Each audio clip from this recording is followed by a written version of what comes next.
Reagro, seja muito bem-vindo a mais um episódio do Raízes SA, esse programa que traz a bandeira agro dentro dos estúdios Flow, na vertical do Flow SA, que fala de negócios, empreendedorismo, tecnologia, inovação. E trazendo esse assunto, a gente não podia jamais deixar de fora o setor que representa um terço do PIB, 20% da mão de obra formal e 25% da arrecadação tributária deste país, que é o agronegócio. Mas muito mais do que produção agrícola, comida, combustível, fibras e energia, muito mais do que isso são as histórias, as famílias, o passeio que você gosta de fazer no fim de semana na fazenda da família, no sítio do primo. Pois é, todo mundo no Brasil tem um pezinho na roça, todo mundo tem raízes no agro. E hoje estou trazendo aqui um cara que eu, quando vi o conteúdo dele na internet através de outras pessoas que conheço, respeito e tomo como referência, já bati o olho e falei, opa, temos um conteúdo interessante e legal e que as pessoas precisam conhecer, já o sigo há algum tempo, que é o advogado e produtor rural André Pirajá. Meu amigo, seja muito bem-vindo. Arthur, obrigado. É um prazer estar aqui no Flow. Fico muito feliz. Desde o pessoal, pessoal gente boa, desde a recepção, chega aqui animando já com o pessoal da turma. E para mim é um prazer, cara, poder levar um pouco mais de informação do que a gente apresenta é a nossa função. Nada mais do que isso. Muito bom.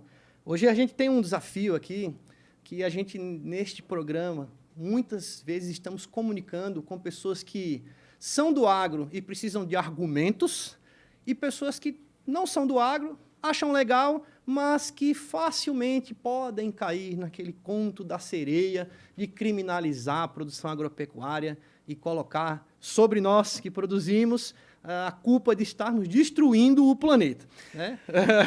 Eu vou já trazer para aumentar um dado seu do início, já dos 20%. Né? Hoje o agronegócio representa 5% da população economicamente ativa.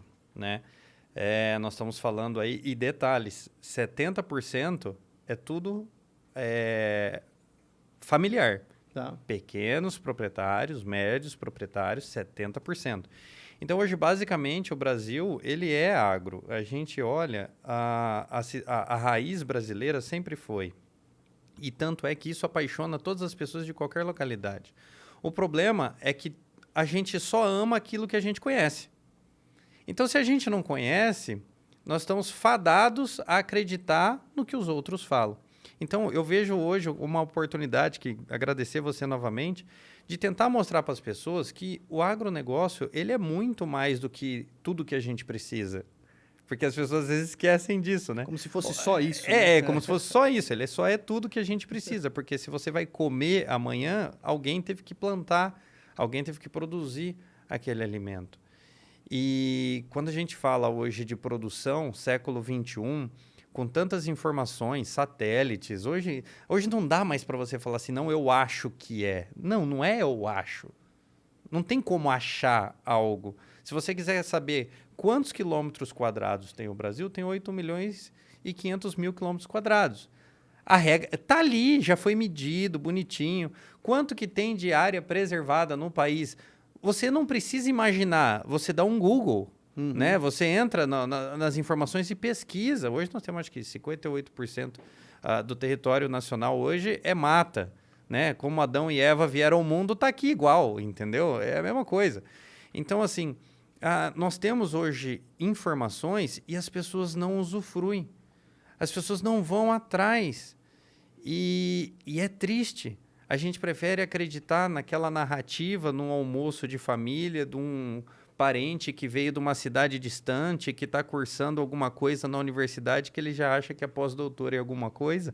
E a gente sempre tem esse problema na família. Né? Eu falo, toda família tem. E aí, a gente tem que ter um pouco de argumento para virar e falar assim, olha, você já parou para pensar que... E aí você trata o problema, né? Então, acho que o primeiro dever hoje de todo produtor rural e das pessoas que nos assistem no programa é ter um pouco mais de informação, para pelo menos fazer as pessoas pensarem, que é o que está faltando um pouco também hoje. Eu quis muito, quando já tinha algum tempo que eu te conheço e tal, em algum momento eu falei assim, eu preciso levar o André para a gente fazer um episódio e tal, porque, primeiro, eu sou produtor rural. mas eu não nasci dentro de uma fazenda e não cresci nesse ambiente agro. Então, eu venho de outra formação, eu venho de outra realidade, de mundo corporativo, de empresas, negócios e tal, e que eu tinha a mesma visão que qualquer pessoa da cidade tem, que estudou na escola brasileira, tem, que ele tem que responder no Enem lá e fazer a redação para estar certo e tirar nota boa, igual o brasileiro médio. E quando eu entrei no agro e conheci o que era o agro, meu universo fez assim, ó, explodiu. Porque eu falei, cara, o Brasil, o que a gente tem de melhor aqui, o que a gente é mais poderoso em relação ao resto do mundo, e tá dentro, é o Brasil inteiro, é isso, onde você sair da cidade, você está vendo produção agropecuária, né? Ou de uma coisa ou de outra. Sim. Então, eu quando andava entre uma cidade e outra de carro, para mim era sair da cidade, estou vendo mato, até chegar em outra cidade. E hoje em dia, né, depois disso, você saiu da cidade, você está vendo ou é pecuária, ou é cana, ou é eucalipto, ou é café, ou é soja, ou é milho, ou é sorgo, e aí você vai batendo o olho e vai vendo aquilo assim, ou é área de preservação, é floresta. Então, você começa a ver um universo que quem está na cidade nem faz ideia. O cara não faz ideia disso. E aí, quando eu entro no agro, começo a trabalhar, aí eu comecei a ver que tipo de ataques que eu sofria, não diretamente a mim, mas a classe sofre, né, e que tipo de coisas que a gente tem que ouvir de pessoas que não conhecem. E aí, o não conhecer, não tem como você, né, gostar daquilo que você não conhece. O não conhecer deixa um vácuo para pessoas que pensam o contrário e criam histórias, narrativas e fatos inexistentes e as pessoas acreditam, né? Sim. E beleza, quem está certo, quem está errado, a gente tem que avaliar os fatos, né? E aí quando você vai conhecendo os fatos e vai comunicando com as pessoas, você vai tendo a chance de trazer essa luz a essas pessoas. Então, o começo do meu trabalho na internet, inclusive, era sobre explicar coisas óbvias para que quem está dentro da fazenda fale, por que eu vou ter que explicar isso? Para quem está fora da fazenda, nossa, é isso que se faz? É assim que faz? Nossa, que legal! Então, eu sempre gosto dessa sensação de levar isso para as pessoas. O seu conteúdo, ele encaixou naquilo que eu pensava quando vem aquela questão dos argumentos e a sua forma de explicar esses argumentos em relação a não simplesmente o ataque de ideias, que isso acontece, isso é fato, beleza, sim. O cara que acredita que a produção agropecuária é o que está matando o planeta, parabéns, mas quando a gente vê ações governamentais, quando a gente vê aumento de uma taxação, um tributo, uma penalização que vai diretamente numa produção agrícola por uma questão ideológica e não por uma questão real, prática, porque alguém acha isso ou acha aquilo e não porque realmente é, né? Então, é isso que eu quero explorar aqui com você, essa questão de que, acredito que vai ficar como tema aqui, essa guerra que o produtor rural, que a produção agropecuária vive no Brasil, no mundo, não é só aqui, a gente vê que isso é no mundo, mas como nós estamos à frente, né, quem está ali carregando isso, a gente sofre. E travestido de bom mocismo ambiental, de salvar o planeta, mas tem um monte de malandro ganhando tanto dinheiro com isso que a gente vai explorar um pouquinho esse assunto hoje, né, André? Tem de tudo. Falar assim, agenda verde e aquilo que a gente estava conversando antes, né? Pegar pelo sentimentalismo, né? Uma coisa, por exemplo, que chama muito atenção na guerra de narrativas, vou começar, por exemplo, com o direito de propriedade. Vamos tratar o direito de propriedade, que vamos começar com o básico. Né? Não tem como se produzir se você não tem onde produzir. Né? Então, vamos começar com o direito de propriedade. Se nós pegarmos, por exemplo, uma bandeira política que o Brasil adotou como política de Estado, que é prevista na Constituição Federal, né? Reforma agrária. Quando a gente fala de reforma agrária, já começa a oriçar, né? Aquele pessoal, não, porque eu tenho os latifúndios, tem aqueles negócios. Fala, não, tudo bem, gente. Eu entendo que, né, o Brasil foi colônia, né? A gente tem a divisão das colônias, né? Existiam latifúndios. Não, isso é natural, né? Nós tínhamos os senhores de engenho, beleza. Mas isso nós estamos falando de uma época que não existe há muito tempo. Sim. Há muito tempo. Então, se existiu, não existe mais. Tanto que em 2014, salvo engano, teve um diretor do próprio INCRA que fez um estudo, um levantamento para falar assim, vamos procurar fazendas que não cumpram a função social da terra para desapropriar. Não tinha. Porque não tinha. Então, assim, não existe essa a necessidade de manter uma política de Estado, como reforma agrária hoje. Ah, mas André, mas tem que ter acesso à terra para todo mundo. Tá, se a gente pegar, por exemplo, hoje nós temos quase 90 milhões de hectares nos projetos de reforma agrária. Tá? A CNA uma vez trouxe um dado, recente inclusive, de que nós tínhamos aproximadamente 22 milhões de hectares ociosos. Tá. Ou seja, sem utilizar. Então, nós temos 90 milhões de hectares destinados para um programa, mas 20 milhões eram ociosos. Ou seja, existiria necessidade, por exemplo, de se ampliar a aquisição de terras para a reforma agrária ou desapropriação? Não, porque se você tem terra ociosa, é lógico, é natural que você utilize aquilo que tem. Ponto. Né? Então, assim, nós já estamos entrando num primeiro ponto da guerra, que eu chamo que é a guerra contra o direito de propriedade. Porque hoje nós temos, número 1, o problema indígena, que tem mais de 100 milhões de hectares de terras indígenas, 109 milhões aproximadamente, tá, de terras indígenas. Se nós formos pegar hoje, pelo número de indígenas que existe no Brasil, localizados dentro das tribos indígenas, daria mais de 100 hectares por indígena. Então, você vai falar assim, cara, tem muito pequeno produtor rural que não tem 100 hectares. Uhum, sim. E não é muito. Eu estou quase para te dizer que é quase 90% deles. Tá? Então, assim, nós temos uma situação hoje que não faz sentido, por exemplo, ampliar a terra indígena. Mas nós estamos vendo o que como política de governo, por exemplo? Ampliação de terras indígenas. Você fala, mas qual o sentido disso? Você tem uma fazenda produtiva.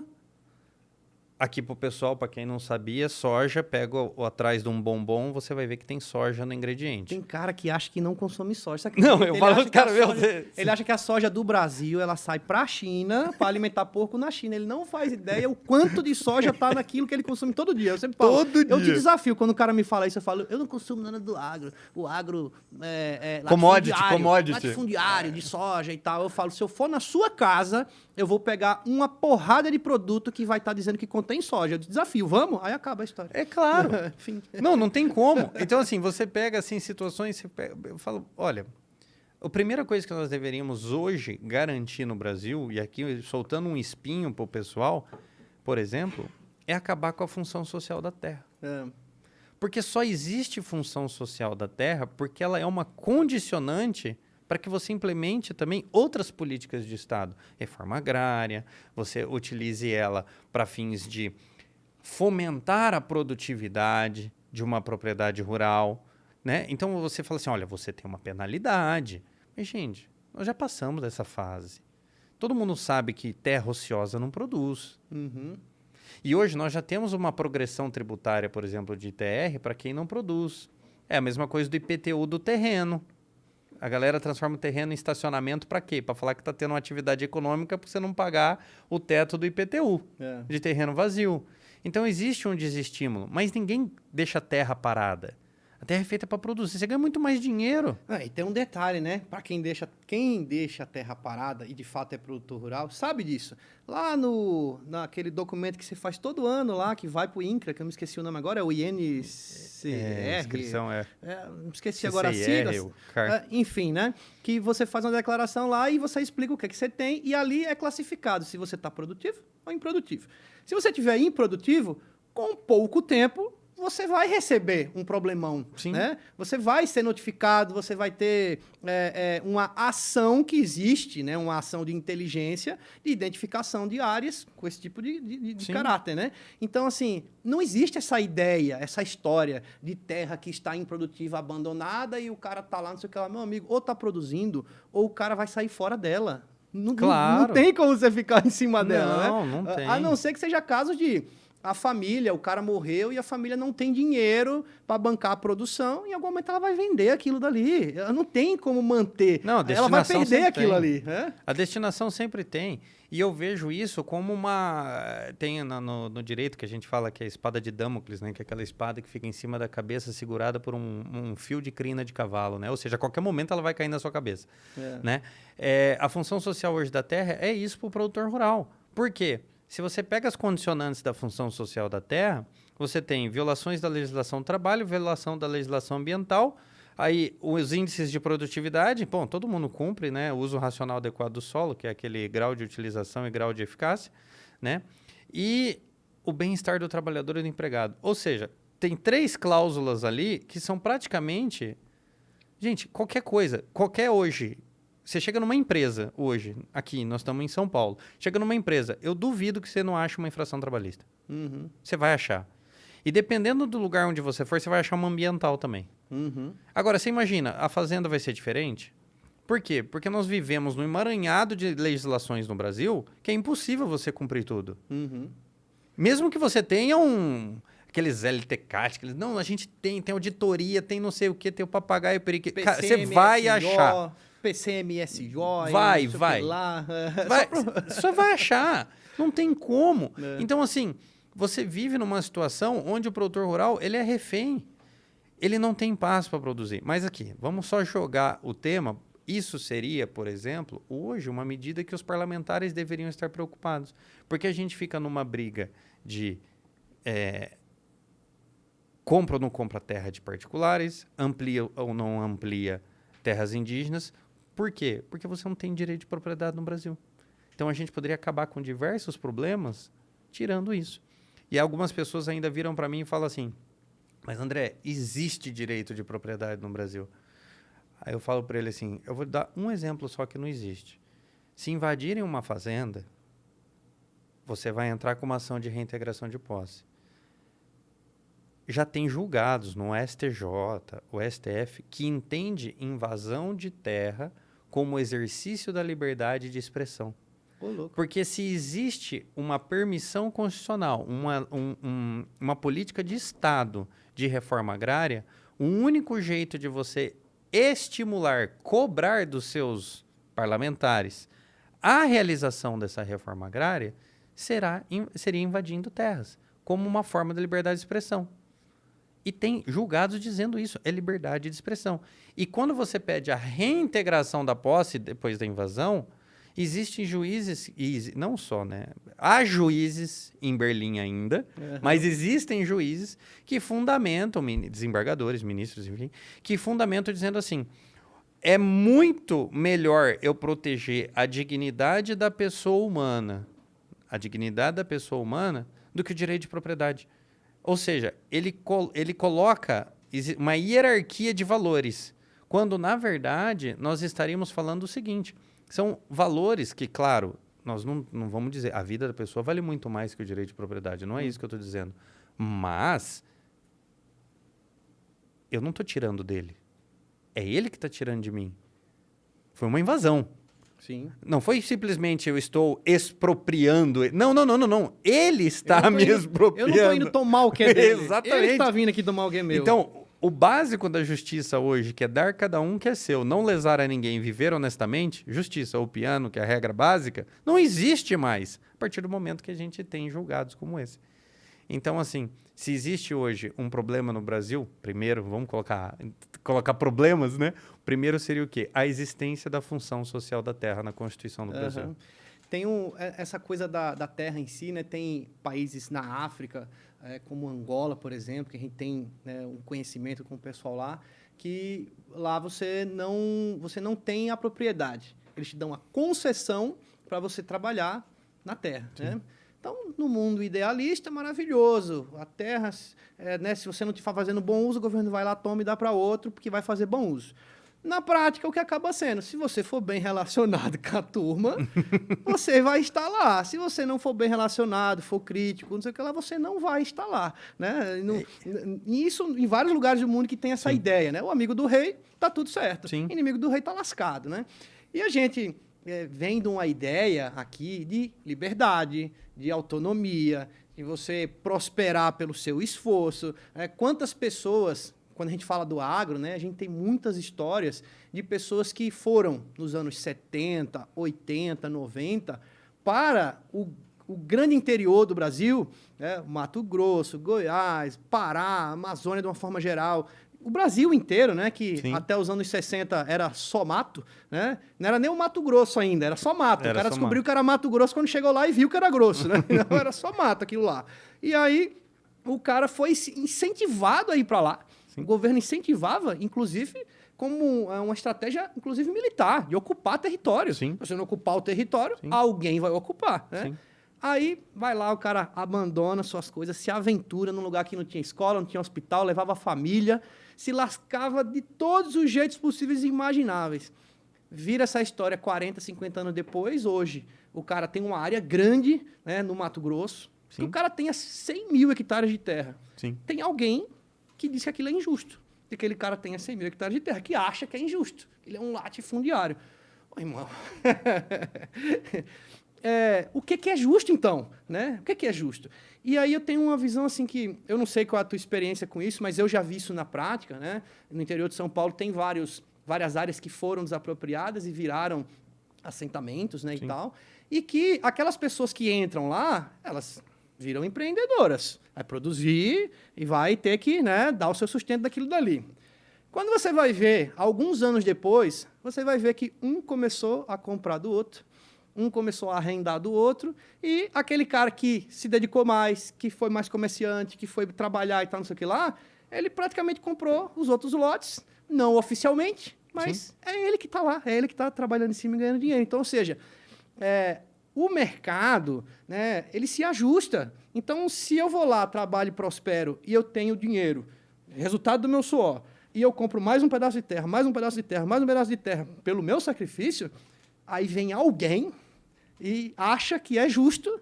Não, esse pedaço de terra aqui, nós vamos entrar, nós vamos invadir, e você que se vire, né? Você que vai buscar os seus direitos. Então, mais ou menos nesse lado aqui, né?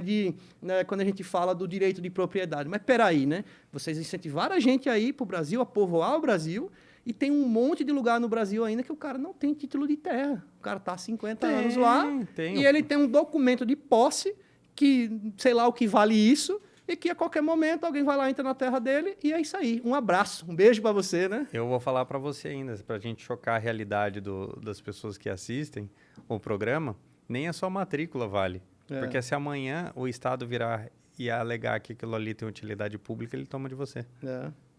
Tá entendendo? Então, a partir dessa premissa, a gente precisa entender o Brasil. Não existe direito de propriedade no Brasil. Isso é uma coisa que eu falo, às vezes as pessoas chocam. Eu falo, não, mas não existe, porque existe uma condicionante do seu direito de propriedade. Né?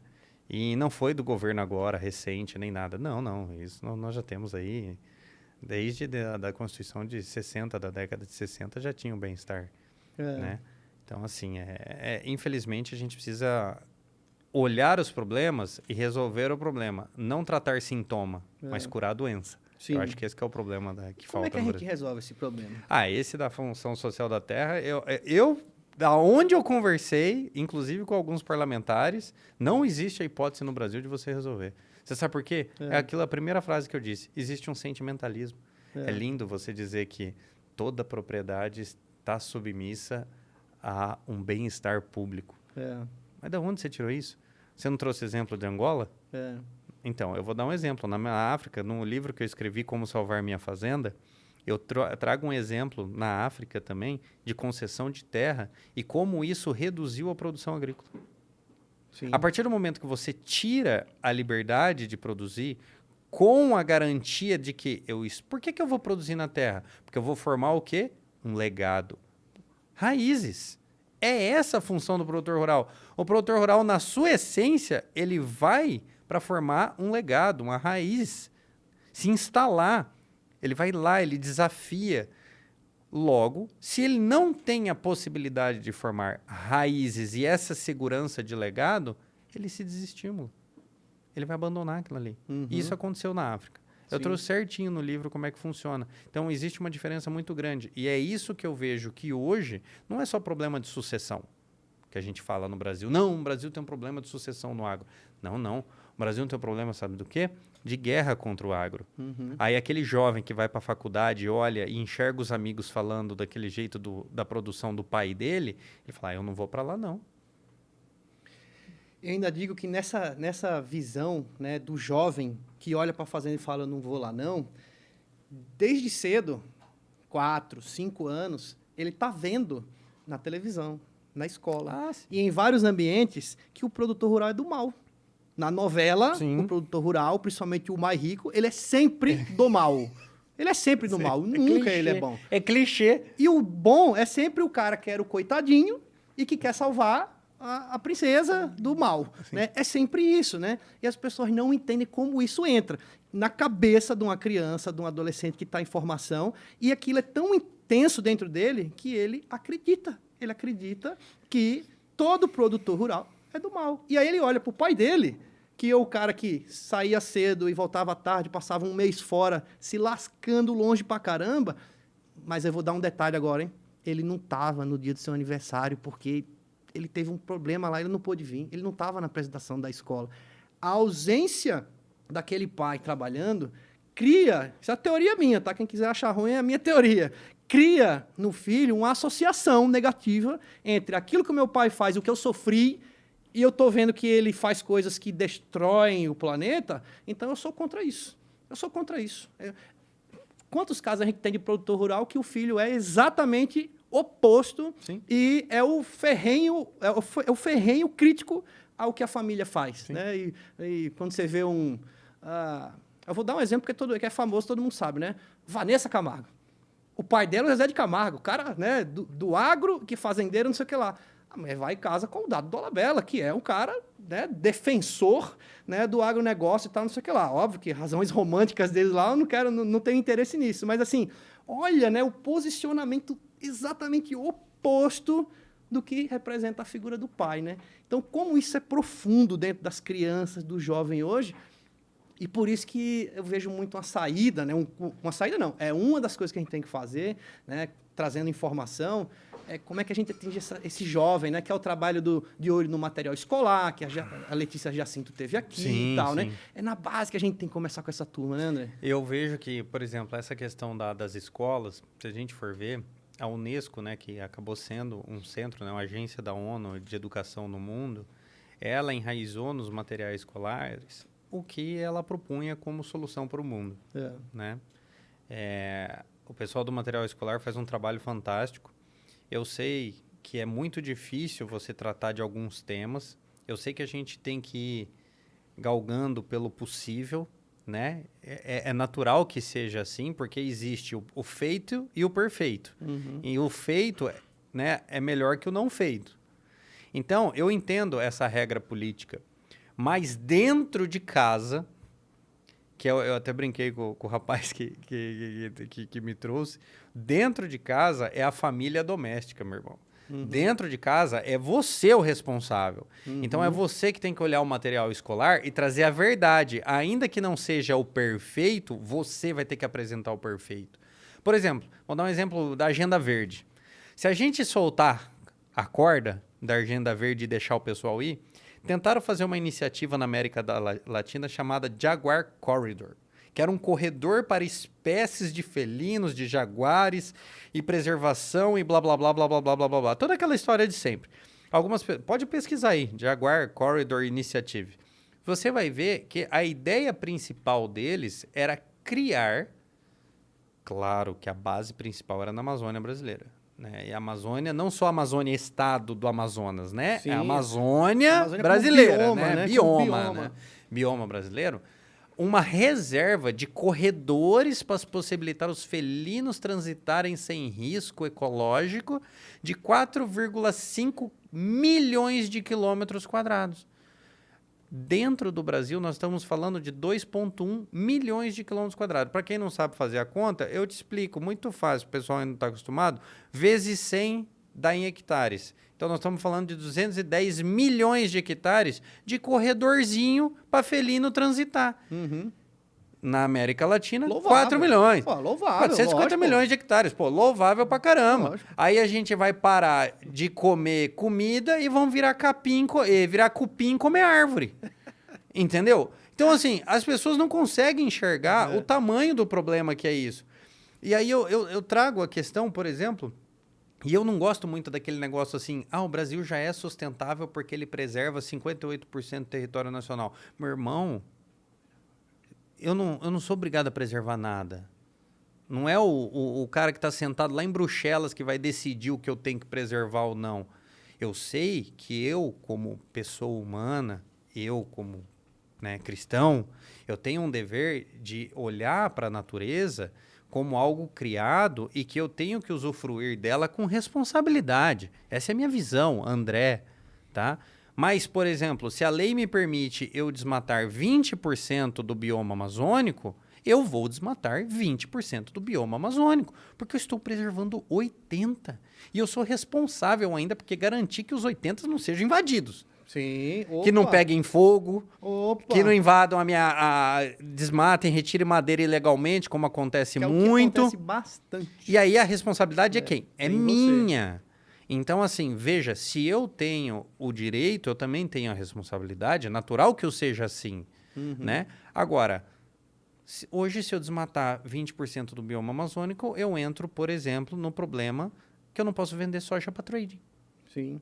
Porque nós temos a moratória da soja. Lá fora coloca essa barreira não tarifária, né, para que você não consiga competir com eles lá sob travestido de boncismo ambiental. Claro. Então, assim, só que isso está lá dentro do livrinho, do material escolar, mas o pai tem que estar em casa atento com essa agenda. É aí a agenda que eu brinquei com os meninos aqui, que eu perguntei para eles, falei assim, ó, alguém acredita que o mundo vai acabar por conta do CO2, né, negócio? Se a gente parasse, virasse e falasse assim, vamos parar de discutir o peido da vaca, o metano. Eu vou dar um exemplo só. E isso as pessoas às vezes ficam chocadas. O Brasil é responsável por 3% das emissões, supostamente, né, emissões maléficas, porque CO2 é o gás da vida. Pessoal, essa é a minha câmera, né? Você que estudou na escola, prestou atenção na aula, na aulinha de fotossíntese. O Arthur está aqui do lado, pode me corrigir se eu estiver errado. Fotossíntese. O que é a fotossíntese? A plantinha precisa realizar fotossíntese, luz solar, e ela absorve CO2 da atmosfera. Perfeito? Perfeito. A plantinha faz um ótimo serviço para a natureza? Sim. Só que quando não tem luz solar, o que ela faz? Aí você matou essa aula. Você só leu a aula da fotossíntese, que absorve CO2. À noite, sem luz solar, ela faz o contrário, ela respira. Então, ela absorve oxigênio e expele CO2. Logo, a floresta amazônica não tem crédito de carbono, porque é 0 a 0. Tudo que ela absorve na luz solar, ela expele à noite.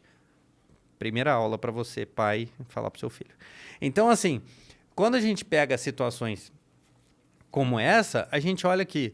Vamos falar então de CO2? Vamos. O Brasil responde por 3%, supostamente 3% das emissões. Você sabe o percentual de emissões que a tecnologia emite? 4%. Sim. Então, se nós acabássemos, por exemplo... não acaba não, deixa passar meu programa antes. Se a gente acabasse com os streamings, tudo aquele negócio de vídeo, a gente resolveria 4% dos problemas das emissões do mundo. 60% das emissões é vídeo.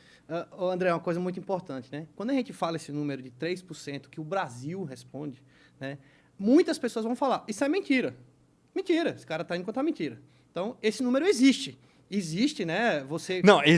Esse número existe, ele é real e você pode pesquisar que você vai achar isso, Sim. né? 3%. E quando você olhar isso, você vai ver que 50% dessa emissão é China e Estados Unidos. 50% das emissões totais do global é China e Estados Unidos. 50%. O Brasil, 3%. Mas está todo mundo com o canhão voltado para o Brasil e para a produção agropecuária brasileira. Sim. Que, né, quando a gente fala de produção no Brasil, a gente está falando de matas, reservas que países aí não têm, né, que nós temos e tudo mais isso daí, mas a gente está falando de sistemas, né, de produção, como o plantio direto, a gente está falando, né, de eficiências produtivas, que isso sim é sustentabilidade, é você fazer mais com menos. Sim. É isso que o mercado, você vai sempre ter que buscar eficiência para ter resultado. Sim. Principalmente quem trabalha com commodity, é o custo que vai limitar o teu negócio ali. Então tem que baixar o custo. Quanto mais você conseguir baixar o seu custo através de operações, de procedimentos, melhor o teu resultado para você sobreviver, porque o negócio é desafiador. E aí você vê assim, cara, assim, acorde. A gente está falando de 3%, a gente está falando de um país que tem uma matriz energética com a maioria esmagadora verde, né? Não dá para comparar com a Islândia, que tem energia geotérmica, mas também com a população da Islândia, né? Mas nós temos 200 milhões aqui, né? Então, alimentar e gerar energia para o Brasil, base de etanol, no carro e tudo mais, não sei o que lá, aí vem a turma lá do outro lado do mundo, que responde por essas emissões, Estados Unidos, China, União Europeia, pode botar essa conta aí, coloca o PIB dessa turma, coloca o Brasil, aí você vê assim, a minha visão é essa, existe uma turma que não tem o menor interesse em ver o Brasil despontar como produção agropecuária, né? Porque se a gente vê um exemplo parecido, a Austrália. A Austrália é o Brasil, né, que deu certo de uma certa forma, quero dizer no seguinte, a base deles também é commodity agrícola. Sim. Né? E cadê o canhão voltado para a Austrália? Não É porque tem. lá acabou, o limite de expansão acabou. Estados Unidos acabou o limite de expansão deles. União Europeia acabou, eles não têm mais para onde crescer.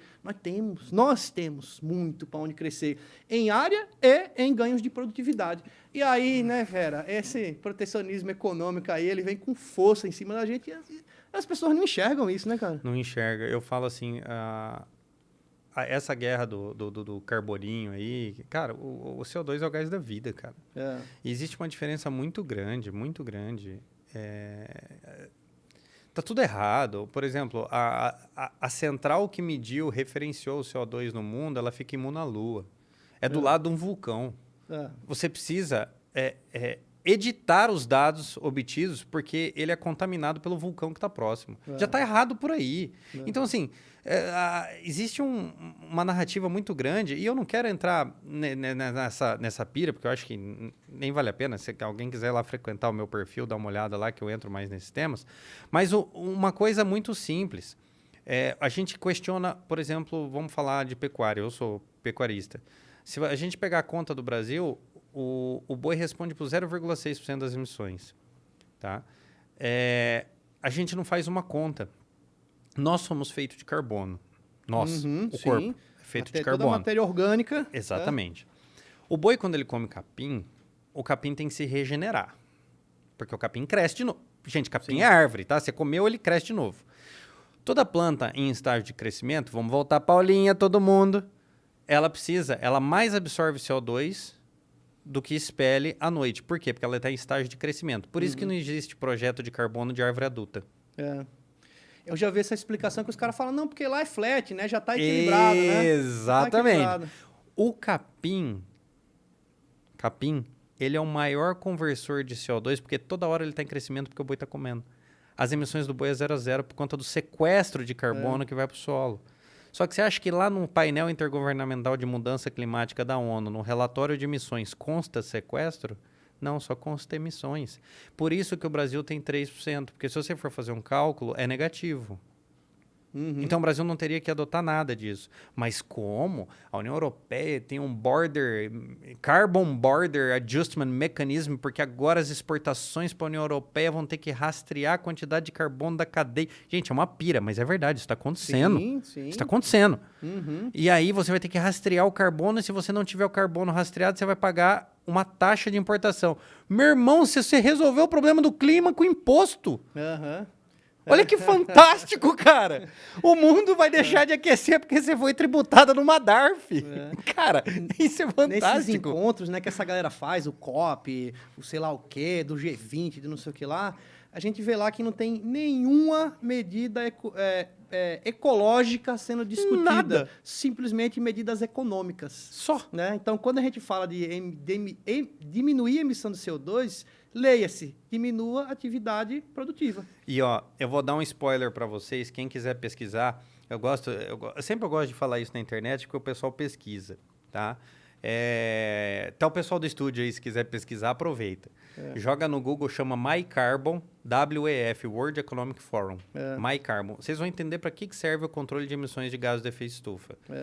Eles estão criando um mecanismo chamado MyCarbon para fazer rastreamento e controle de condutas humanas.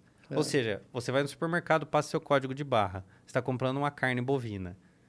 Vai ter o rastreio da cadeia. Quantos carboninhos o Arthur consumiu no dia? Tudo que você comprar vai estar rastreado em carbono. Passagem aérea hoje, você pode pagar o carboninho que você emitiu. Não fez? Sim. E quando se tornar obrigatório? Junto com a taxa aeroportuária vai vir o carboninho que você emitiu. Já pensou você fazer isso em escala individual? Alguns bancos já fazem no cartão de crédito. Sim, já vi isso daí. Entendeu? Sim. Então, as pessoas não estão entendendo que tem um livro do H.G. Wells que chama Conspiração Aberta. Ele foi escrito na década de 30.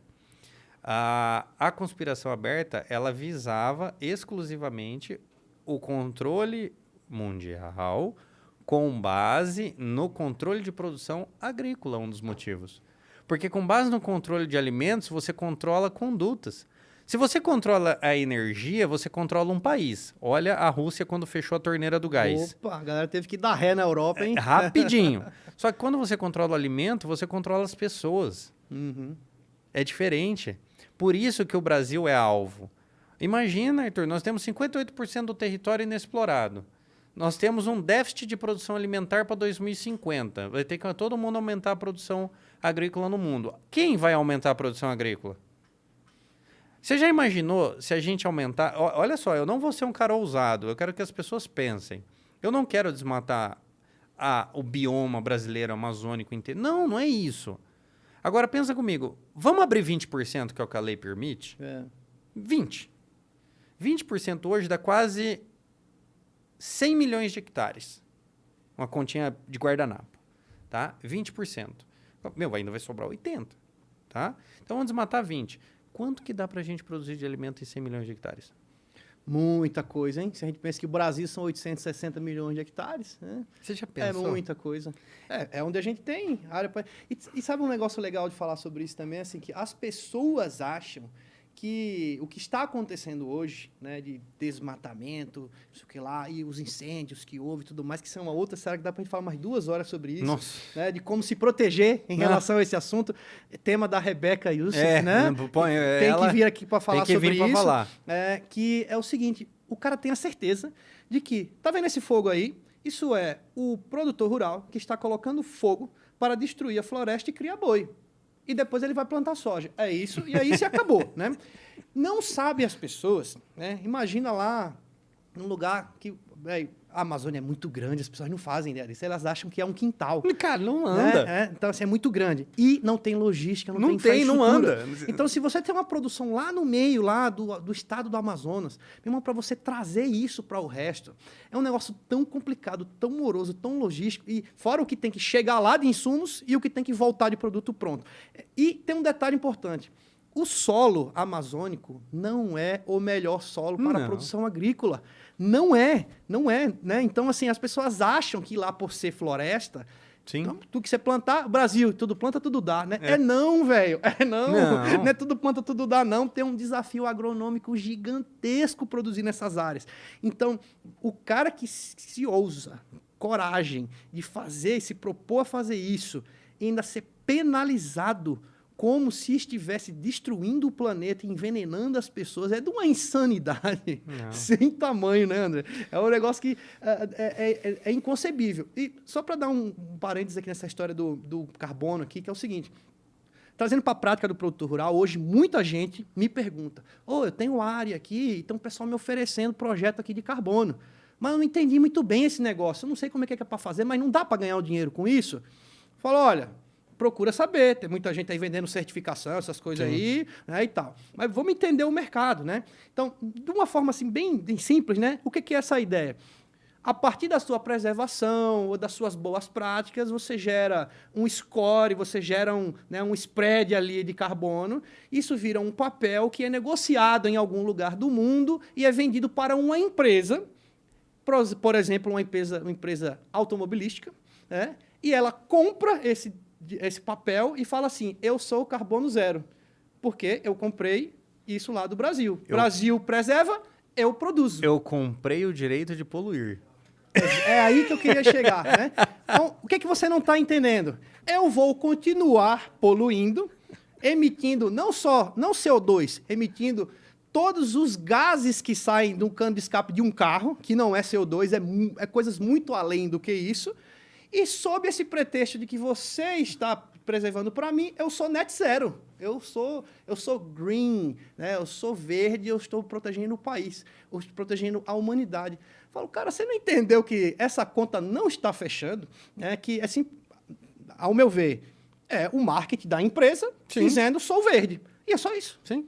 Não tem nada mais nem nada menos, né? Então, assim, preservem aí, a gente continua produzindo aqui e estamos kits, né? Uma vez o professor Molhon falou que era o neocolonialismo.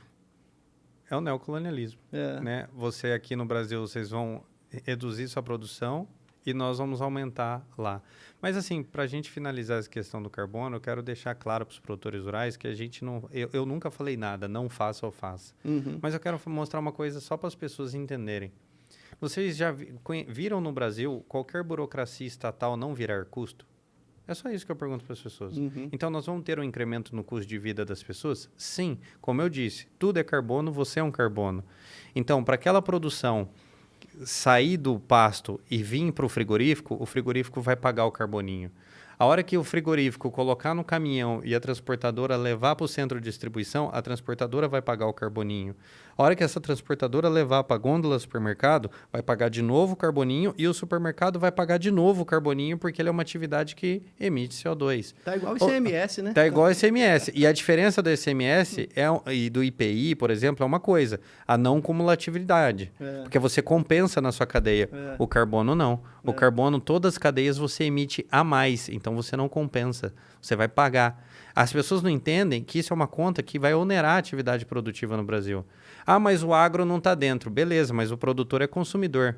Ele vai pagar essa conta de qualquer jeito. É isso que as pessoas não entendem.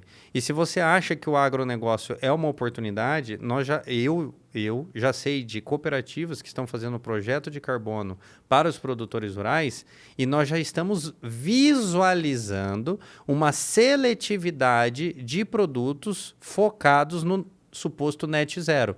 O que vai acontecer com o produto que não é net zero? Hoje nós temos o boi China e o boi convencional. Deságio. Mais um, nós vamos ter o boi carbono. Só que o boi carbono ele não vai ser mais caro. É isso que as pessoas não entendem. É o convencional que vai ser mais barato. Assim como a soja convencional. E aí você vai achar assim, então eu vou ser net zero. Não, cara, você não vai ser net zero. Porque o que acontece? Para você ser net zero, você tem produtos seletivos para usar no seu agro. Você vai ter que usar insumos específicos. Por exemplo, grandes marcas já estão fazendo programas de produtos. Ou seja, você vai começar a criar um oligopólio de marcas que vão fornecer produtos net zero. Tudo isso sob o selo da Embrapa, por exemplo. Isso é muito triste. O mercado de carbono ele vai criar um oligopólio. Ele vai concentrar a produção na mão de poucos. E os maiores prejudicados serão quem? Os mais pobres. Tudo que é vendido como virtude, você sempre prejudica os mais pobres. As pessoas não sabem.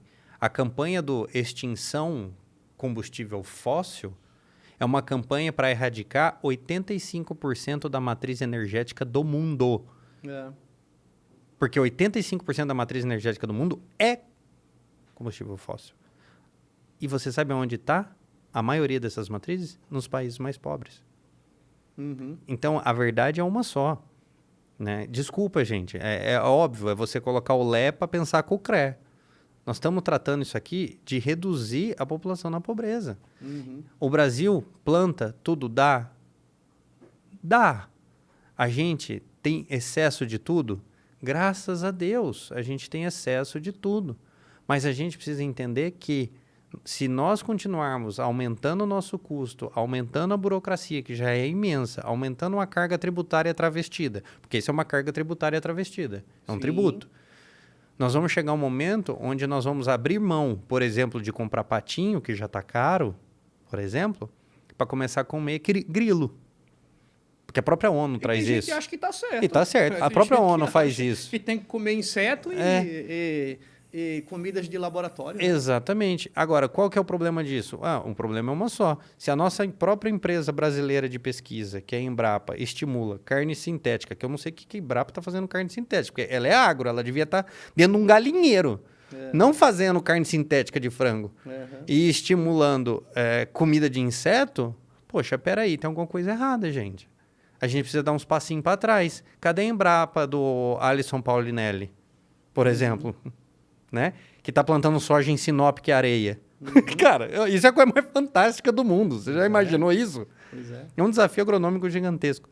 Então, assim, as pessoas precisam voltar, cara, às suas origens. E a nossa origem está no campo. Nós não temos que... o Brasil tem que ser o país mais industrial do mundo. Não, meu irmão. Se existe uma regra que nunca falha, faça o básico bem feito. O que nós sabemos fazer bem? Produzir Comida. Não tá o nosso diferencial, né, cara? Nós já produzimos comida para quase 1 bilhão de pessoas no mundo. Vamos produzir para os outros 6, então. Uhum. Eu gosto de dar o exemplo. Austrália, né? Austrália. É o exemplo do que... É o que a gente queria ser. Né? Agora, aí é outra seara, por que lá deu certo, por que não dá, né?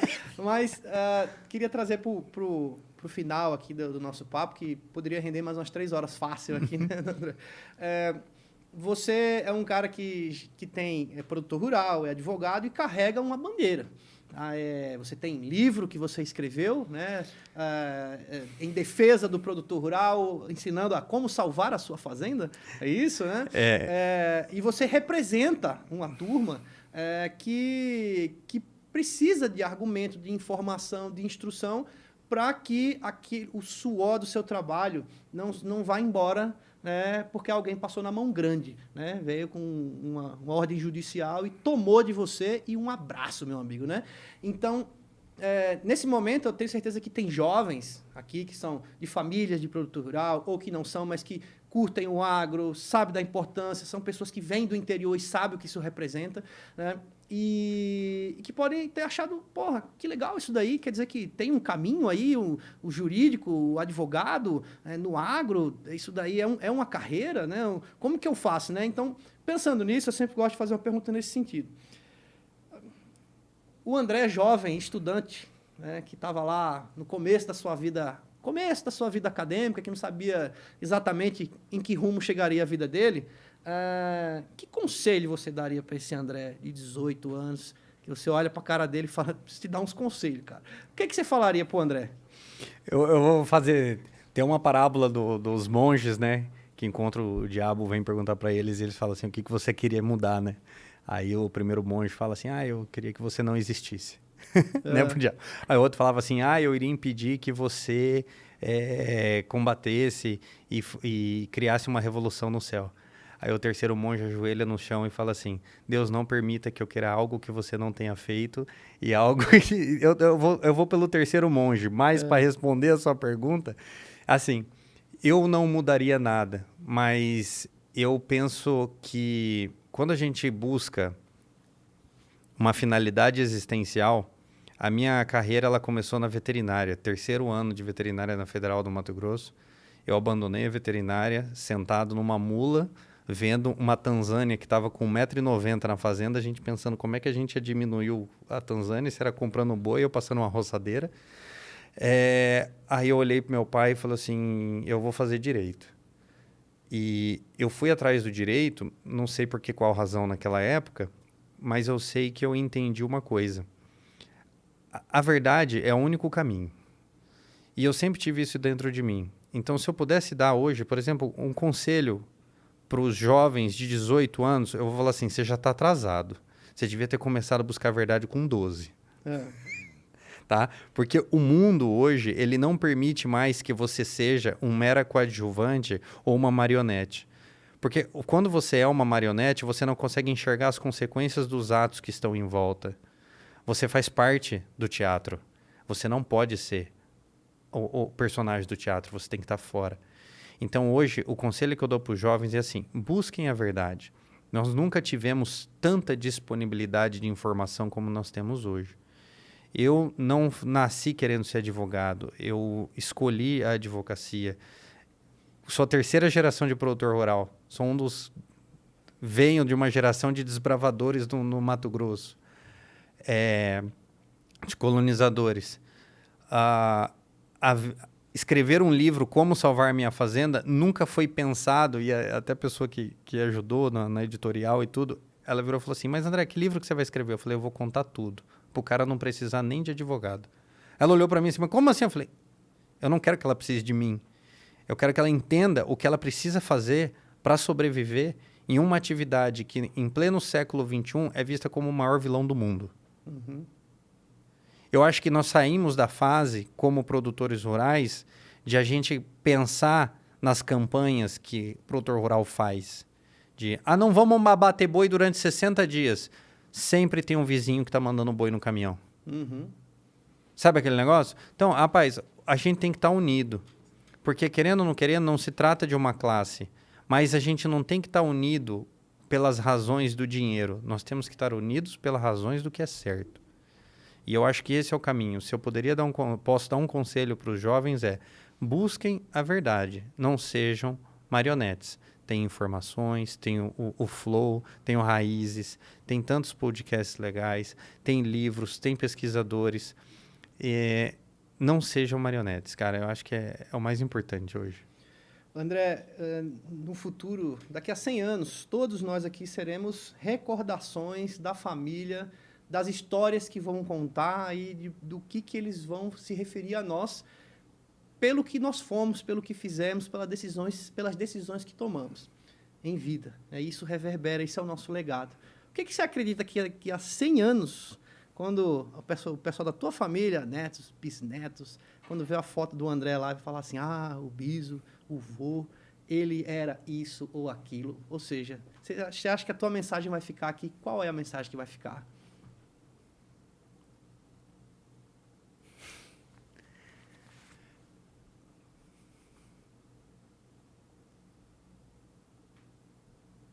Que eu não me venda por dinheiro nenhum. Que a verdade não tem preço. Custe o que custar. Eu acho que é isso, cara.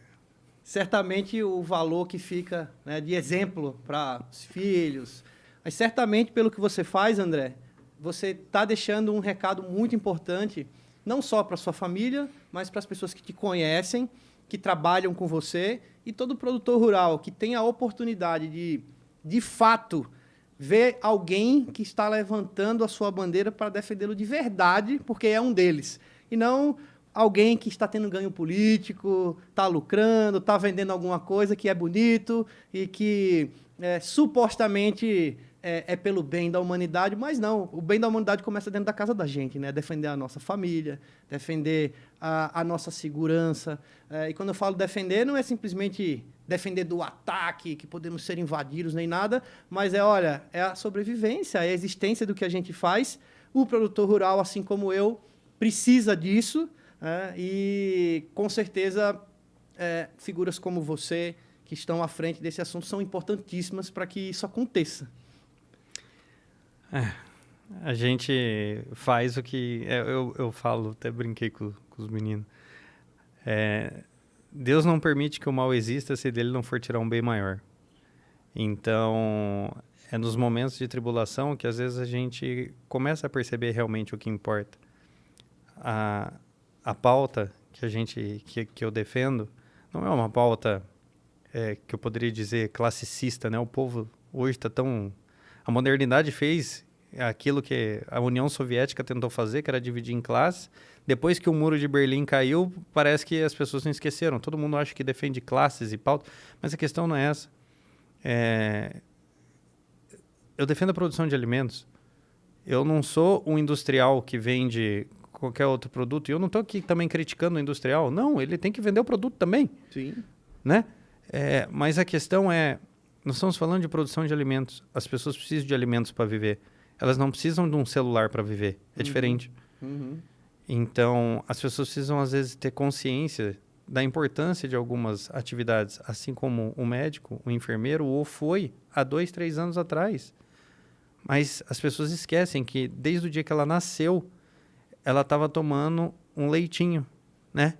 A mãe e depois da vaca. Uhum. E depois ela estava comendo arroz, depois ela estava comendo feijão, ou qualquer outro grão que a pessoa queira comer, sei lá, que dieta que a pessoa faz também. Uhum. Mas existe um produtor por trás plantando. Então, às vezes, a gente precisa entender que não basta só nós pensarmos de forma individual, eu estou pensando no agro. Como eu disse, a matriz energética afeta os mais pobres. E o aumento do custo de alimento afeta os mais pobres. Então, o mínimo que a gente tem que pensar quando nós falamos em sociedade, por uma questão de caridade, aqui eu vou até puxar a sardinha, uma caridade cristã, nós temos que ter amor efetivamente ao pobre. E como é que você tem amor ao pobre? É não judiando dele, né? Então, eu acho que se nós podemos aí pensar em alguma coisa como sociedade, é parar de olhar para o mundo, para a samambaia, para o cachorrinho, e começar a olhar para a pessoa humana, que nesse cenário hoje é o único que não está sendo lembrado. Esse é o carbono que está sendo reduzido. Esse é o carbono que eles estão querendo reduzir. André, quando a gente fala dessa parte aí, né, eu gosto de dizer assim, o cara que critica, né, a produção agropecuária e tal, não sei o que lá, e defender o planeta e tal, e ele está mexendo num celular, né? Amigo, faça um esforço, né, de pensar um pouquinho, que é o seguinte, do que é feito a bateria do seu celular e os componentes que estão ali na placa dele e tudo mais. Pois é, isso vem de uma mineração. Isso vem, tudo essas partes, tudo vem de mineração, né? Vai ver as minas que existem na África, aqui no Brasil e em outros lugares, que quando você fala de mineração desses componentes, e principalmente se for para os países africanos, lá não tem ESG, lá não tem direito trabalhista, lá não tem nada disso, e tem, né, destrói de fato todo um território ali, extraindo coisas e tal, né? Pois é, isso está dentro do seu celular, né? Então, você pode achar que é através de práticas de preservação ambiental, abraçando árvore, mantendo, né, a natureza, que nós não somos contra isso. Né? Nós somos a favor da preservação né? ambiental, mas não da destruição da humanidade para preservar o meio ambiente. Um não anula o outro. Sim. Os dois coexistem, né? Mas que em várias outras coisas a gente não está vendo essa destruição, emissão de CO2 e emissão de gases e tal, não sei o que lá, mas isso aí passa batido. Se for fazer a conta mesmo, for fazer a conta mesmo, para ser justo, não. Vamos olhar só para a produção agropecuária, né? Isso é injusto com as pessoas que são as que mais vai sofrer com o aumento do custo de produção dos alimentos, que é o pobre no fim das contas, né? Porque o cara que tem dinheiro, ele vai continuar comendo. E se apertar muito para ele vai embora. E vai para outro lugar, mas tem uma hora que não tem para onde correr, né? A gente ainda não arrumamos um jeito de sair desse planeta. Sim. E eu acho que se tiver, eu não sei se eu quero ir. Eu também. Não, a gente encara que tem aqui, tá bom. André, cara, deixa aqui tuas redes, onde o pessoal encontra o seu trabalho, livro e tudo mais o que possa vir, onde que encontra? Instagram é o @AndréBPirajá. Tem um site onde eu consegui centralizar tudo, é o andrepirajá.com.br. Aí lá tem tudo centralizado, tem livro, Como Salvar Minha Fazenda, tem o canal no YouTube, onde tem os vídeos que a gente faz um pouco mais aprofundado, porque Reels 1 minuto e meio, eu até tô parando com esse negócio de Reels, cara. É uma coisa assim, arrancar as pessoas um pouco do celular, quer assistir um vídeo? Vai no YouTube, acessa o Flow, acessa Raiz, você senta, você assiste, você pensa. Agora esse negócio de cuspir 1 minuto e meio não tá rolando mais. É só para entretenimento, né? Pra coisa séria não é pra coisa séria mais. Vai ter que gastar um tempinho a mais com isso, né? É bem isso. E essas são as redes. Que bom, cara. Muitíssimo obrigado por você ter vindo aqui. Parabéns pelo seu trabalho. Obrigado por ter pessoas como você que ajudam a gente aqui, que tanto como produtor rural, como produtor de conteúdo na internet, me dá argumentos, né, para defender a nossa bandeira aqui do agro e da produção de alimentos e tudo mais. E desejo toda a sorte para você. Siga aí na sua missão e colha sempre seus resultados com louvores. Amém, cara. Tá tudo na mão de Deus. Eu que agradeço novamente vocês, agradeço a oportunidade, o pessoal da técnica, olha eu batendo todo. Um dia eu vou me acostumar com esse negócio. O pessoal da técnica, todo mundo muito atencioso. Obrigado, viu, Arthur? Valeu, André. E você, meu amigo que ficou até aqui, meu muito obrigado pela sua audiência. Tenho certeza que você está saindo melhor do que você entrou, com uma nova informação e talvez com um insight, uma ideia nova. E se isso aconteceu, como é que você agradece? Curtindo o vídeo, deixando lá o seu comentário, se inscrevendo no canal do Flow SA, compartilhando esse conteúdo, tanto do YouTube quanto do Spotify, coloca na TV de casa para a família ver, coloca no carro quando estiver com a família para eles ouvirem, coloca quando você estiver fazendo o seu exercício, enfim, consuma mais esse conteúdo que você nos ajuda e leva adiante esta mensagem. E não perca os nossos próximos episódios. Agro, fique comigo e até a próxima.